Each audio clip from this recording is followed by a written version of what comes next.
नमस्कार दोस्तों, यह कहानी दुख का कारण कैसे आता है तो ध्यान देकर जरूर सुने। एक शहर में एक आलीशान और शानदार घर था। वह शहर का सबसे खूबसूरत घर माना जाता था। लोग उसे देखते तो तारीफ किया बिना नहीं रह पाते। एक बार घर का मालिक किसी काम से कुछ दिनों के लिए शहर से बाहर चला गया। कुछ दिनों बाद जब वह वापस लौटा तो देखा कि उसके मकान से धुआं उठ रहा है। करीब जाने पर उसे घर से आग की लपटें उठती हुई दिखाई पड़ी। उसका खूबसूरत घर जल रहा था। वहाँ तमाशबीनों की भीड़ जमा थी जो उस घर के जलने का तमाशा दे रही थी। अपने खूबसूरत घर को अपनी ही आंखों के सामने जलता हुए देख वह व्यक्ति चिता में पड़ गया। उसे समझ नहीं आ रहा था कि अब क्या करे, कैसे अपने घर को जलने से बचाए। वह लोगों से मदद की गुहार लगाने लगा कि वे किसी भी तरह उसके घर को जलने से बचा ले। उसी समय उसका बड़ा बेटा वहां आया और बोला, पिताजी घबराइए मत, सब ठीक हो जाएगा। इस बात पर कुछ नाराज होता हुआ पिता बोला, कैसे न घबराऊं, मेरा इतना खूबसूरत घर जल रहा है। बेटे ने उत्तर दिया, पिताजी माफ़ कीजिए, एक बात मैं आपको अब तक बता नहीं पाया था। कुछ दिनों पहले मुझे इस घर के लिए एक बहुत बढ़िया खरीदार मिला था। उसने मेरे सामने मकान की कीमत की 3 गुनी रकम का प्रस्ताव रखा। सौदा इतना अच्छा था कि मैं इनकार नहीं कर पाया और मैंने आपको बिना बताए सौदा तय कर लिया। यह सुनकर पिता की जान में जान आई। उसने राहत की सांस ली और आराम से यूं खड़ा हो गया जैसे सब कुछ ठीक हो गया हो। अब वह भी अन्य लोगों की तरह तमाशबीन बनकर उसे घर को जलते हुए देखने लगा।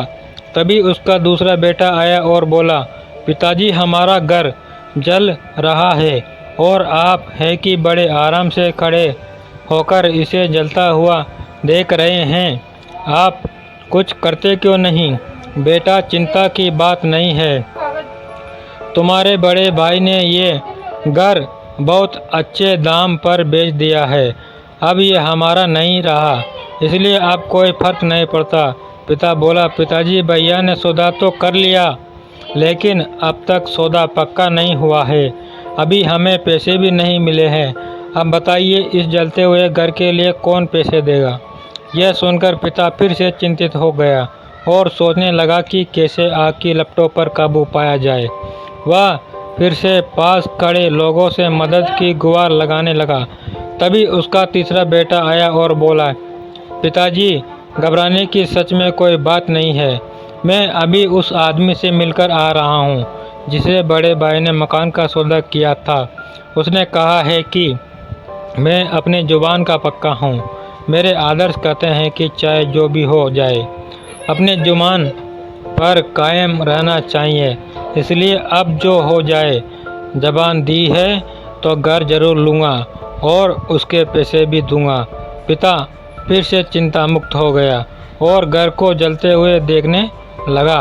तो दोस्तों, इस कहानी से यह शिक्षा मिलती है कि एक ही परिस्थिति में व्यक्ति का व्यवहार भिन्न भिन्न हो सकता है और यह व्यवहार उसकी सोच के कारण जलता है। उदाहरण के लिए जलते हुए घर के मालिक को ही लीजिए।